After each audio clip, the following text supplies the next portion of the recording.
What's going on? Welcome back to the channel. I just wanted to make a quick follow-up video to the video that I made yesterday about the arcade mod up 19-inch monitor. It's a great little monitor. I'm really enjoying it for my purposes. It works great if you're going to do like a Raspberry Pi, if you want to do a Pandora's box or a PlayStation 2 or what have you. Works out great for me. It accepts that HDMI input just fine. Because I have this drawer here, I had to get a special HDMI cable. Let me see if I can take this out. And what I got is, this isn't just a 90-degree angle HDMI cable. Because of the way that the HDMI plug is, the socket, you want to get a 270. It's actually called a, if you go on Amazon, you're going to look for this, it's called a 270.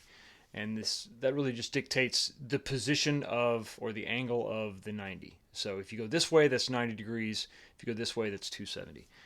The reason that's important is if you go the other way, it's gonna just you're gonna hit the panel itself, and it's not gonna work. So that's something to be aware of if you're kind of trying to mimic what I'm doing here.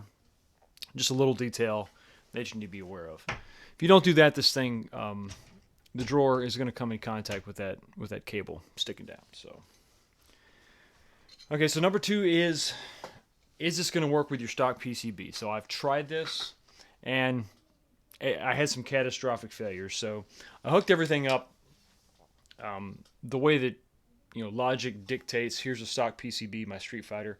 You take this cable here, you plug it in. You make sure that the red is to the right.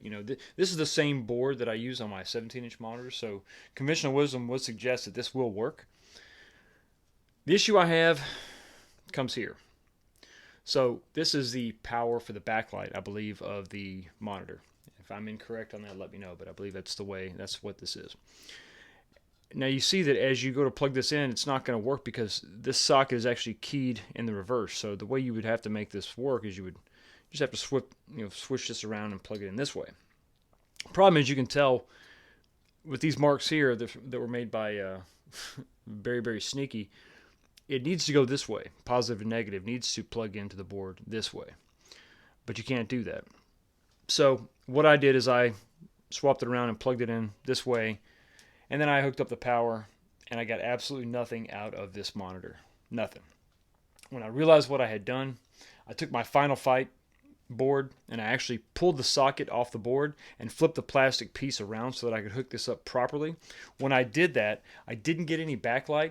I didn't get a picture, but I got audio. I got sound. So I think the issue with trying to run this monitor off your stock PCB, at least the first generation PCBs, is going to be lighting that image, or lighting the screen itself so you can see what the hell's going on. I got audio. I didn't get video.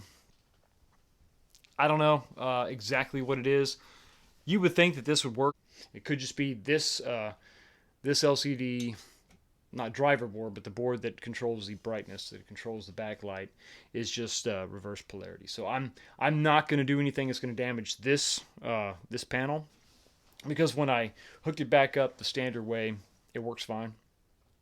PCB, and I think I've probably smoked this board. So this one's going to go back to very, very sneaky, along with my Final Fight. I'm going to have him diagnose it and tell me if the board is definitely done, and if not, if nothing else, I'll get the Final Fight cab loaded up with all those games so I can have my 12-in-1 capability back. And I'll probably set up my old monitor just to run those 12 games. But anyway, just wanted to make that point very, very clear. Do not buy this monitor thinking you're going to run your stock PCB. But anyway, just wanted to answer that burning question. I wanted you to know that I did try it, and didn't work out so well.